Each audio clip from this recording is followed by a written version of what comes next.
Hey there, Mr. Redder here. Welcome back to another episode of Reddit Podcast Stories. Our first story we'll be reading today.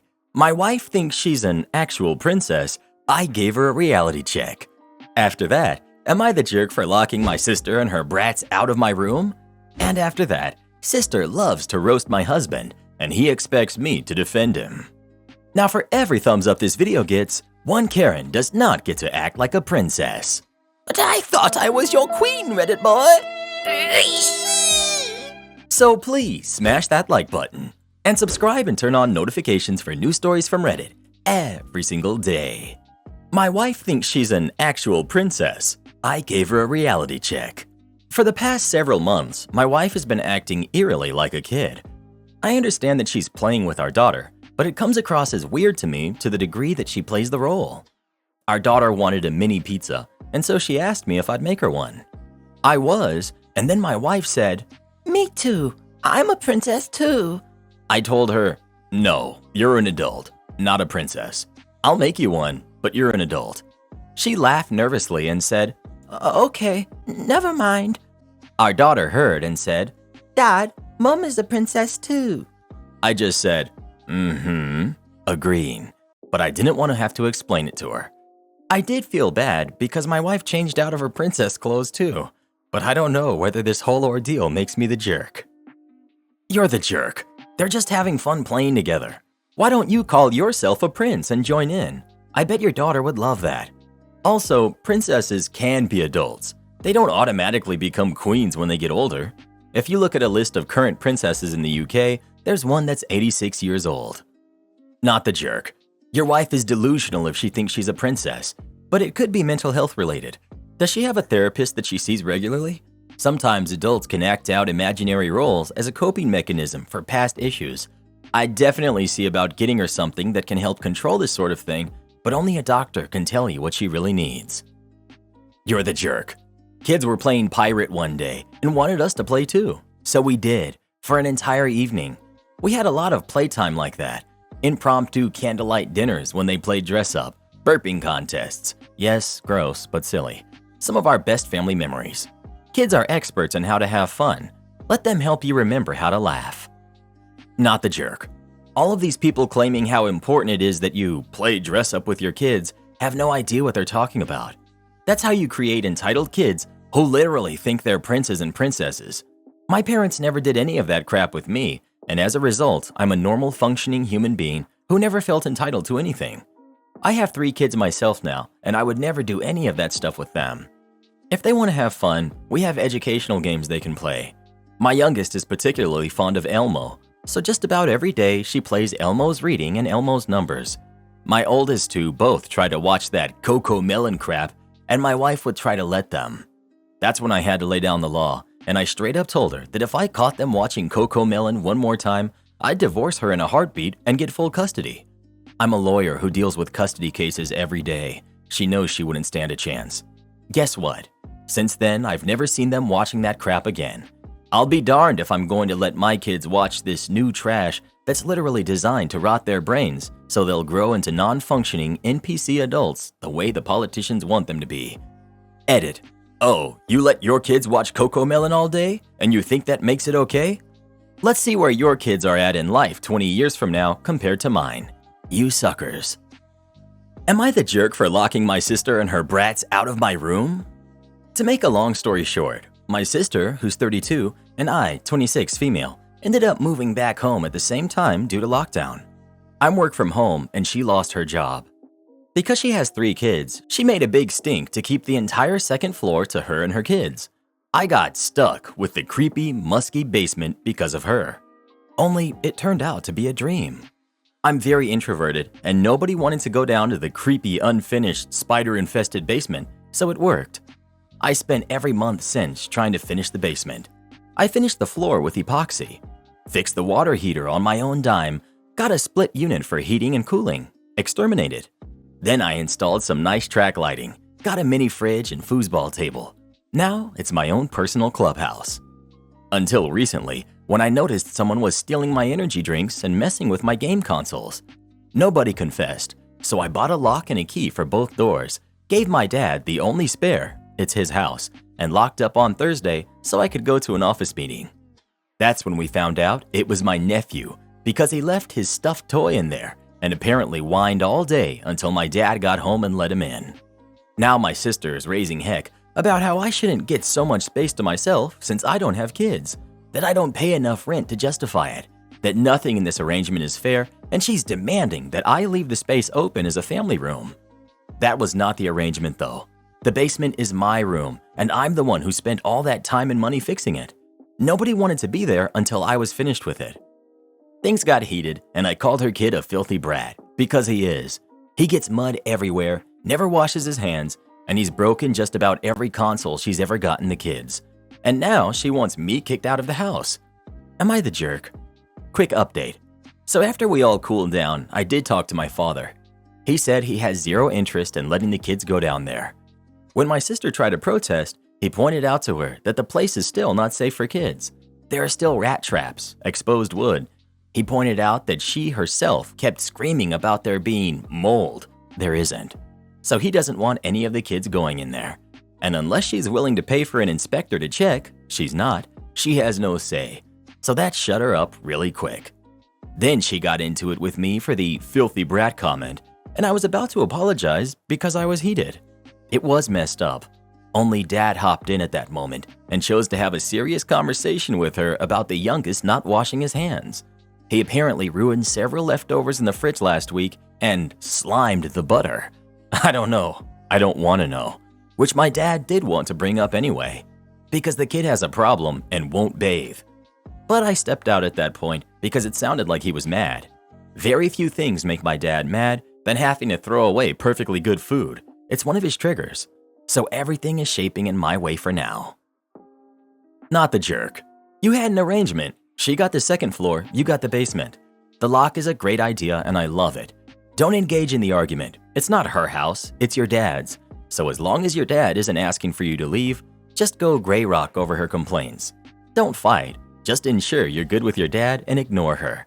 Maybe consider keeping the door locked when you're there too, if she's gonna raise a fuss. Sister loves to roast my husband. He expects me to defend him. My husband, 31 male, and I, 30 female, have been married for 3 years. About 4 months ago, we found out that I was pregnant with our first baby. We were overjoyed and told most of our family about it early on. My husband didn't want to reveal it to our friends yet, and so I didn't. It was incredibly hard for me, especially because I couldn't tell JJ, 30 female. JJ and I have been best friends since we were 14. I love her so much, and we tell each other every single thing. But I decided to respect my husband's wishes this time. JJ also moved 3 hours away from us earlier this year, so she doesn't visit as much either. Naturally, over the past month, more and more of our friends have gotten to know about it. But I couldn't find the right time to tell JJ, and my husband didn't insist much either. Yesterday, JJ visited us, and I revealed the pregnancy through a small box that said, "You're an auntie now," with a baby onesie. Now JJ's a little goofy, which is what I love the most about her. She doesn't care what others think and is just a very entertaining person in general. When she saw the text, she immediately started screaming and then cried and hugged me. It was a very emotional moment for both of us. My husband seemed pretty happy about it too, although he's known to not adore JJ's amusing behavior sometimes. She's a huge jokester and she loves to roast him. After the reveal, she gave him a big hug, then a pat on the back and said, "Darn, Mike, didn't know you could do that." This was clearly a joke and everyone in the room let out a laugh. My husband was not very happy. He responded with, "You know, this is why you were the last one to know about this," in a very passive-aggressive tone. JJ was taken aback and confused. She asked me if that was true, and when I responded with an explanation, she said she was kind of hurt, but was happy for us. The excitement died down in the room after that, and everybody left soon after. I got really mad at my husband for saying that to JJ, but he says that he's tired of her cracking jokes and not taking things seriously. And most of all, he hates that I never take his side. Knowing JJ, she's really just kidding most of the time, and I don't think there's anything to be that offended over. My husband thinks I'm being a jerk here by not defending him. What do y'all think? Am I the jerk? She's a huge jokester and loves to roast him? And I'm assuming your husband has expressed his displeasure at this behavior in the past. It doesn't matter if JJ likes to roast him. If he doesn't also like it, and he clearly doesn't, then it isn't roasting, it's bullying. And like many who have been bullied continuously, he had finally had enough and clapped back. Was it mean? Yes, but so was her bullying. If you don't have the awareness to see how her bullying affects your husband, that's a you problem, and you don't get to blame him when he stands up for himself. You're the jerk, and you need to talk to JJ about her bullying him. After you have a serious look at how you've helped enable this behavior for years, and apologize to your husband about it. Everyone sucks here, you and your friend, not your husband. It sounds like she likes to roast him and he doesn't like it. That's not entertaining behavior. This probably isn't the first time he's reacted to one of her roasts, and it's probably not the first time he's talked to you about it. He says he's tired of this. If she doesn't take him seriously, why wouldn't you step up and say something to her? You say she doesn't care what others think. She should care what your husband thinks about what she says to him. You should too. Am I the jerk for suing my girlfriend after she had my 1967 Impala taken to the scrapyard? I'll try to keep this short. I had a 1967 Impala 4-door that I bought in February 2019. A couple months ago, I bought my first house that had a 2.5-car garage. I moved the car in and started tearing it down for a complete restoration. I had the body in one bay and the chassis in another, plus the whole garage filled with parts. About 2 months ago, my girlfriend came to live with me, and the whole time she's hated that car. She wants to park in the garage, but I have 2 acres of land with a lot of nice places to park under shady trees, or even in the barn if it has to be inside. I tell her tough luck, it's my house and it's not like I can just throw it back together real quick. Anyways, I was out of town for a couple days on a business trip for the small local company I work for. When I got back, my girlfriend was all smiles, making me food all the time, doing all the chores, all of that. I thought maybe she was just happy to have me home, but then I realized that I didn't see her car in its usual spot. I asked her where she parked so I could make sure I mow that area and keep it clean, and she said not to worry because she parked in the garage. I asked how, and she told me to go check it out. Turns out that while I was gone, she hired some people to come over and move everything related to that car, including the drivetrain, body, and chassis, and all parts, and take it to the local dump and scrapyard. I was absolutely dumbfounded. I had spent over $11,000 on that car, including new parts, services, and the car itself. I told her that I was going to be taking her to court for that, and she brushed me off like I was being dramatic. I told her that it's done between us and to pack her things and leave. I admit I was really angry, but I did end up getting a lawyer, and as I have all the receipts for all of the money I spent, and I have her on my house security cam footage letting the guys in and watching them take it all, I think I can win. Her family and friends are absolutely blowing me up, saying it's just a stupid old piece of junk, and that she cannot pay back all that money I spent, and that I should just let it go. But I've been putting all of my time, effort, and money into that car for 1.5 years now, and I'm going to get justice for what she did. Am I the jerk? Edit. Thank you so much for the support. I'm glad I have some people on my side. I got a call from her mom about 20 minutes ago, and she told me that I was ruining her daughter's life over a stupid car. I told her that she ruined her own life. I've been gathering documentation, and I'm about to head down to the police station and file a report, as suggested by a lot of you here. Once again, thank you all. Update. Went to the police station last night, was told to come back in the morning. Just got back and filed an official report against her for grand larceny and grand theft auto. I showed them all of the receipts that I had for the car and the footage of her letting the guys come and take it, as well as the title for the vehicle in my name. They said that they will be in contact with all 3 parties, me, ex-girlfriend, and the junkyard guys, soon, and they hopefully will be able to recover some or all of the car. Just have to wait now. Huge update. They found my car. The junkyard guys apparently were in the middle of hiding it when the police came to ask them questions. It was on a forklift, and they were going to put it on top of a pile of cars that was hidden behind more piles of cars. They said it was theirs and that they had the title, but obviously didn't have the title for it. And since they matched the VIN on the chassis and body to the VIN on my title, it was obviously mine. I know at least one person there has been arrested. I think he was on the camera footage I talked about earlier, but I don't know if it was the boss or whomever, or even his specific charge. They also told me that they would be looking into the specific junkyard for any other vehicles reported stolen. They said they haven't been able to get in contact with my ex just yet, but they're working on it. I'm just so glad they found my car. Luckily, I made quite an album of pictures detailing me tearing down the car, and so I can use that to prove what parts they had were mine so I can hopefully get most or all of it back. Police haven't let me take it back home yet, as they say it's evidence or something, so hopefully I can get it back eventually. Thank you all so much for the support and advice. She's gonna be all right. Not the jerk. Sue her. Sue her for the cost, plus a few extra thousand for the time and money. Have her prosecuted for theft, destruction of private property, and have the guys that came to get it prosecuted for receiving stolen goods. Nail them all to the wall. So you want us to adhere to the company hierarchy? Sure. So I work as a mechanic in a sewage treatment plant. It's a very laid-back job. In fact, 3 out of 8 hours was spent not working. I know that it sounds like we're a bunch of freeloaders, but it's just because the tasks we perform are simple and we do our best to do them ASAP. Anyway, the hierarchy in our plant is quite complicated, but the most important thing is that as a part of a mechanical department, our only supervisor on site is our master. At least I think that's the English translation. Both plant manager and plant master are not our supervisors, yet they, as well as other workers, asked us to carry out some jobs for them, which we gladly agreed to do, even despite most of them being out of our range of duty. You know, welding racks back together, installing a new faucet, etc. Most of the time, we weren't doing anything else anyway, but sometimes we were preoccupied with our own tasks. Still, the plant master always told us that his tasks were more important and to just leave what we were doing for some other day. Due to this, many of our old tasks were left for another day, which because of constant requests were left sitting for months. Still, it was always his jobs that had the priority.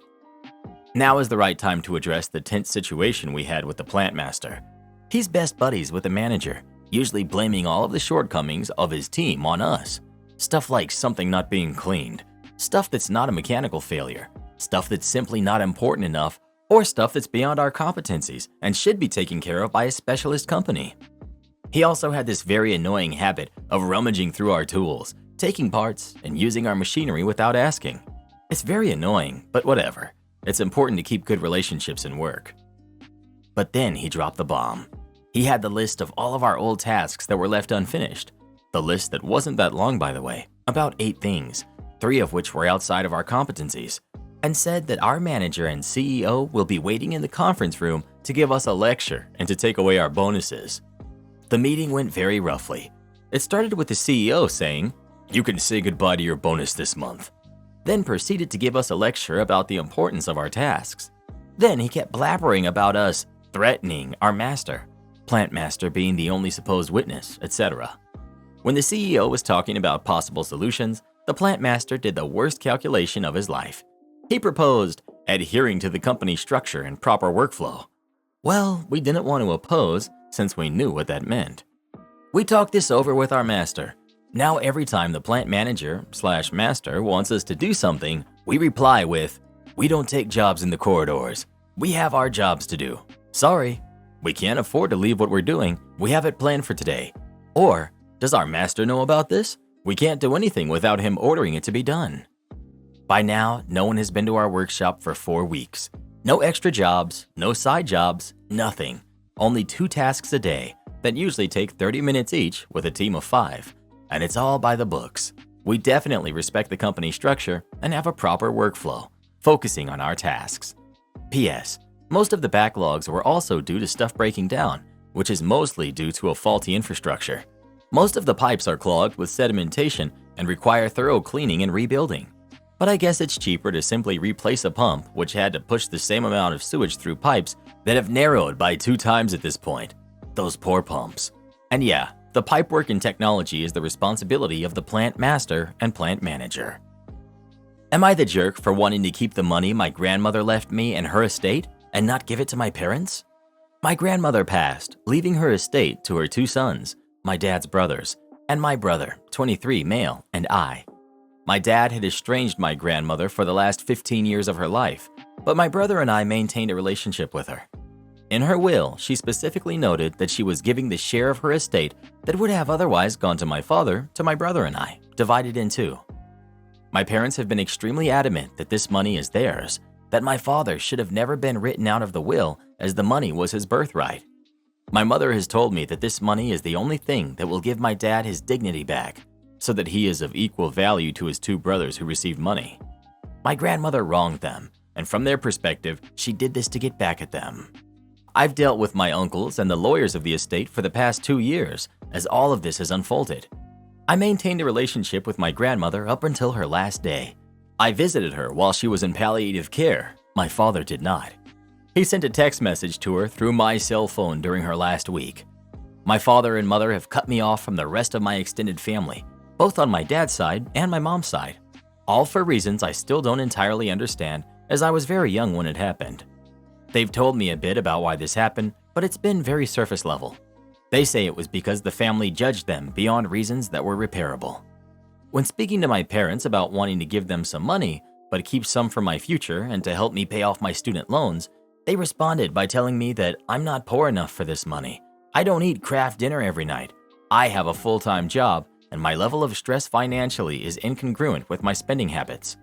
Also, that I have trouble seeing things from a different perspective, because if I understood why my dad needed this money to retain his dignity, I wouldn't be fighting this. They also desperately financially need this money. My dad is unemployed, and my mom only has her pension for them both.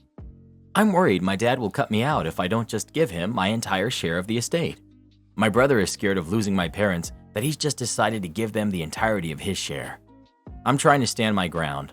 I love my parents. I just want them to have some accountability for everything that's happened, and that I maintained a relationship with my grandma, and that means something. They're adamant that money is theirs, and I'm only being given it because they allowed me to have a relationship with her and didn't cut me off from her. I feel guilty that I will not be maintaining my grandmother's wishes, but I also don't want to lose the only family I have left. Not the jerk. The idea your mom has that money equals dignity is totally materialistic BS mega nonsense. Your money is not your identity, and anyone that's unfortunate enough to think it is, they're deluded. Money is not dignity, money is not character. But that money is yours, legally, rightfully, and morally given by your grandmother. The rest of this BS is just a family squabble about status. Forget that. If your dad wanted to be included in the inheritance, he should have thought about how estranging your grandma would affect that before it was too late. Am I the jerk for rubbing in my family's face my great life? My husband and I got married last weekend. I come from a very poor background and a huge family from a tiny town. We're close, even if I've always been the weird and different one, moving away, etc. Husband comes from a huge, more middle-class family. One of my favorite things to do is host and entertain. I think life can be hard, and making people comfortable or showing them a great time is a really worthwhile thing. It's also fun for me, like a giant crafting project, to plan an event. I love it. My husband does very well, and I've been lucky to have a great career and do the same. Our wedding was the only time likely for all of these people we both loved to be in the same place, to meet and celebrate together, so we wanted to make it special and magical. We were very clear that gifts were not necessary, and I set aside a fund for my aunt and I to coordinate covering any expenses for people who wanted to come but couldn't afford the hotel, outfit, etc., but quietly. I know a huge wedding is a waste to many people, but it isn't to us. We did 3 days of events and covered meals and open bars for 300 people. We had a short performance, a big welcome party with a kind of carnival for the kids, gift bags for everyone, and lots of surprises. It was so fun to watch all the joy and everyone smiling and happy. Everything was optional. We shamed no one who came to only one part or couldn't swing it. At brunch, the final day, my aunt pulled me aside and asked me to go to my cousin's room and console her. She said she had been sobbing all night and morning because her wedding, in August, would be nowhere near this level, and she thought all our family would hate it and judge her. My heart broke. Every wedding I've been to with my family has been low-key, maybe in a barn or a rec center, someone's backyard.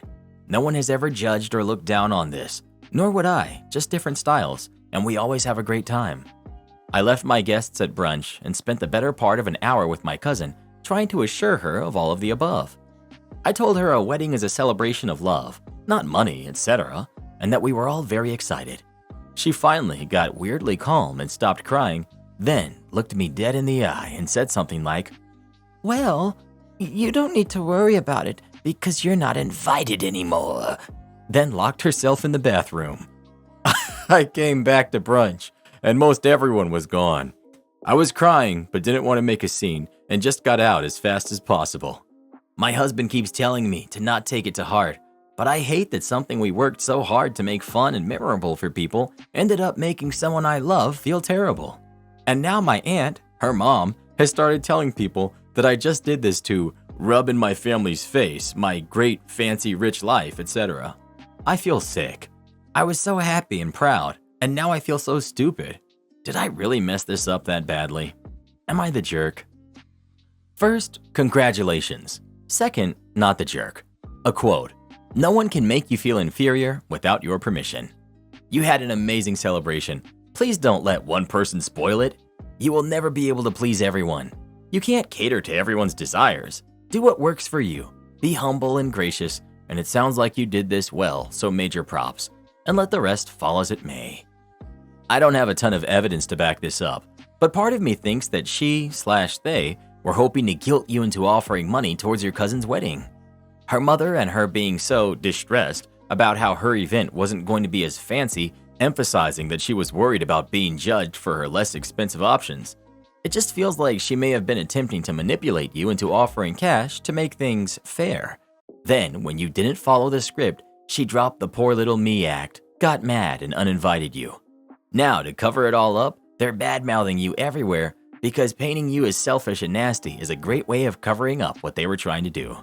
You're not the jerk. Either your cousin is hilariously oversensitive or they were up to something. Uninviting you because your event was nicer is such a massive overreaction. Not the jerk. This is why the greatest book ever written on getting rich, the author talks about how important it is that you disassociate yourself completely from anything and anyone having to do with poverty. They will not be happy for you, and at best, they will feign joy for your success. They will be jealous and expect you to hand over your wealth to them. They will talk about how you changed because you don't give them the things they expect from you. I grew up in the projects and built my own clothing line into a multi-million-dollar enterprise, and I learned early on that does money change people? Yes, but it's not always the one who makes the money that changes. It's the people around them that you need to watch out for. My own brother broke into my house and stole over $50,000 worth of my jewelry because I wouldn't pay his mortgage for him that I told him from the jump he never should have taken on. Now he's in prison off some other charges he caught, but even when he's getting out, I ain't gonna have nothing to do with his dumb self. I grinded hard for everything I have, and I'ma stay away from broke individuals until the day I die. Am I the jerk for firing the babysitter for being a bad influence? My wife and I hired a babysitter, Adeline, who's 18, for our kids, who are 8 months, 2, 4, 5, and 7, a few months ago. Adeline is great with our kids, and she's the only babysitter that can handle so many kids. A couple problems are that she's constantly late. It's usually no more than 5 minutes. She has been 10 and even 15 minutes late, however, but it's still irritating. Another thing is, after she gets everyone asleep, she spends the rest of the night on her phone or laptop. She never cleans up in the playroom because she claims it's always messy, and she doesn't know where anything goes, and will only clean up what she did with the kids. For example, Adeline did an art project with my older 3 kids and cleaned the counters and the floor after that art project, but she didn't pick up the toys that were in the living room or do the dishes. Another problem is that her outfits. I've asked my wife to talk to her about it, but she refused, even though she admitted that she agreed about Adeline's clothes. My parents are in town, and they wanted to take the kids on a walk. While on the walk, they saw Adeline on a run wearing an outfit that barely covered anything. Everyone saw her, and my kids talked about it for days. My 5-year-old has also been talking about how pretty she is and that he's going to marry her when he gets older, which is completely unacceptable. I decided to fire her because of the reasons I listed above. When I told my wife, she started screaming at me because she thinks Adeline is a great babysitter and is reasonably priced. I told her Adeline is a bad influence and I don't want her around my kids, but she's refusing to speak to me until I call Adeline back and offer her job back. She even wants me to offer her a raise if she says no. Am I the jerk for firing the babysitter for being a bad influence? I cannot stop laughing. So much you're the jerk. If you want someone to clean your home, that is a separate service for which you must appropriately pay. From what your wife said, you're already underpaying the babysitter, so I'm sure your wife is fine with her being a few minutes late. You're already getting a great bargain. I'm sorry you're such a lazy slob that you don't clean your own house. I'm thinking it's best for Adeline that she no longer works for you. You're clearly a creep, and it's not safe for her there. Stepsister destroyed my books, gets her trip canceled. I'm 16, female. My dad married my stepmom 2 years ago. She has a daughter who's 16 called Bianca. Bianca and I don't like each other. She thinks I'm a spoiled brat and that I have a princess complex because both my parents came from money and I always get what I want. This is by no means true at all. While my parents bought me lots of things, I have a part-time job and keep my grades up to earn everything I ask for. One of the things I love the most are books. Fantasy, romance, crime, mystery, I love them all. My mom and I share this hobby, so we're always buying books and reading them together.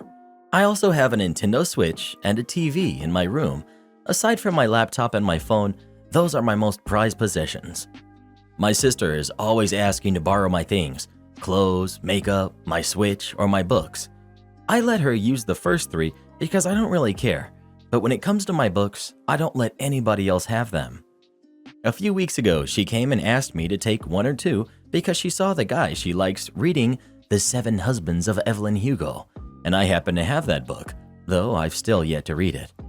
I said no, and we had a discussion because I was so spoiled to share. She asked again by dinner, and I said no. Then she asked by breakfast and tried to get my dad and stepmom in. Both of them agreed with me. I sent her a few links of the book on discount, and I thought that was it. But 3 days ago, when I came back from my mom's house, I found 7 of my books, including the one she wanted, ripped to pieces. Some big chunks of my wallpaper missing, and a few posters on the floor all destroyed. It was no mystery. As soon as I told my dad and stepmom, they knew it was her and grounded her. She was supposed to go to LA in June for her birthday, but her mom said she wasn't going to be paying for it, and since her dad won't either, he's a deadbeat, then she'll pretty much just miss it, since some for the money will be mine to replace all the things she destroyed, and the rest will be kept as punishment. She's now losing it on me and calling me every name under the sun because I ruined her trip and the guy has been talking to another girl. You know you're not the jerk. Your stepmom sounds awesome, considering she's making her daughter face consequences for her behavior instead of enabling it. OP. I was confident I was not the jerk, but some of my friends said that I went too far for some books because I can always replace them and that it was not that big of a deal compared to her trip because that was for her birthday. No, they're wrong. It doesn't matter what the items were. That's irrelevant. She destroyed things that didn't belong to her, and now she's facing the consequences. Support our channel by joining as a member today, and we'll give you a shout out in our next video. Or come watch this video next. You won't believe what Karen does in that one.